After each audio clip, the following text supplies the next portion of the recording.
All right, we got some core on the floor here. Like I was saying, you can weave these into your other exercises, or you can do them as one series. And I mean, core is one of those things that you could add this routine a few times a week if you wanted to. Having a super strong core is just going to help out with everything else you do from day to day. So I usually suggest if you can do about 30 seconds of each exercise, that's great. And then take a 15 to a 30-second break in between, and then go on to your next exercise. So we'll talk about the planks first. I know we kind of talked about these the other day, but just a quick review. Again, we have the full arms out plank, which is putting a little extra weight on our shoulders, and of course we have the variation we can do on our forearms. I personally like forearms, but you can do either one. Remember, we have knee touches, so one knee at a time. Obviously, the slower you go, the harder it makes it. I'll put my hands up so you can see the other ones a little bit better. We have tap out, tap in, tap out, tap in. You can tap both out, tap both in. That's another really good variation. Then we have the shoulder touch. Again, you want to have the rest of your body move the least amount as possible. You want to hold that core tight. So there we go. That's a much better example. We talked about the one you hadn't seen before, which was the kind of dip to the side, which is working your obliques.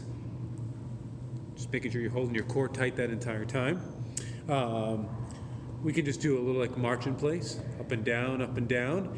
Then we had the knee in like a mountain climber, but deliberately slowly.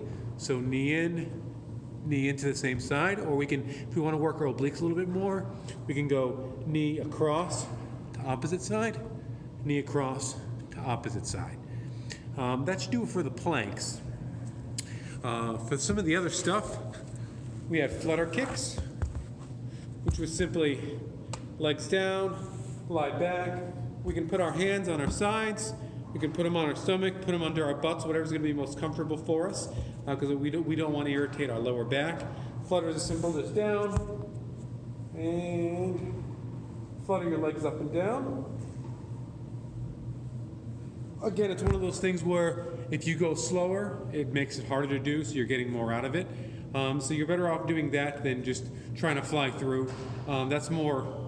Seems more like a cardio element, and that's really not what we're looking to get out of it. We talked about bridges. Again, pretty simple one. Legs down. Knees bent. Make sure we're digging our heels into the ground. And what we're going to do is we're going to lay down, put our hands to our sides to stabilize us. Then we're going to hold our core tight. We're going to move upward with our hips, and we're going to squeeze our butt at the top. Hold for a second and come back down. So hands down, head down. Thrust up, squeeze our gluteus, hold for a second, and down. Repeat.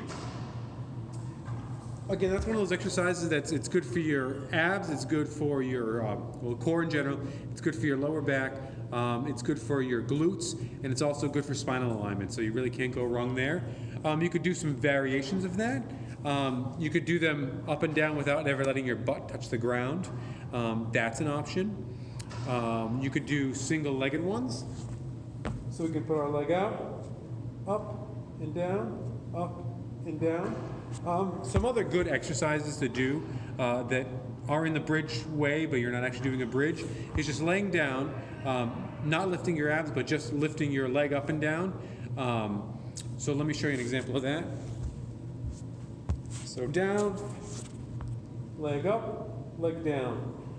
No, that one's probably going to be pretty easy. So we can do some variations of that. I believe we did those the other day, where you hold your leg for, say, 10 seconds. You pulse it in the middle for another 10, and then higher up and down for the last 10. So I'm holding, then I will pulse middle for 10, and then I'll go all the way up and down for 10. And if you keep your hand on your core when you do that, you can see you're really activating all of those muscles there. And you're actually, you're working your hamstrings and your glutes a little bit as well. So that's another good low-impact exercise for core that I would suggest. And then, of course, there's the normal crunches. One I'm not sure if I showed you, but I think is a pretty cool one. It works a lot of your obliques again, so your side abs. Feet down again. We're going to lay back. I call it a penguin. So you lay back, put your hands out, and you kind of hold yourself up. Hold your core tight and just kind of go left and right, trying to touch the outside of your leg. That's another really good one. But that should about cover it for core. Again, you can do core every day, every other day. It's one of those things. It's easy to do. You don't need any weights for it. You don't need a special place to do it. And like I said, when your core is strong, it makes everything else a lot easier. All right. If you have any questions, just let me know.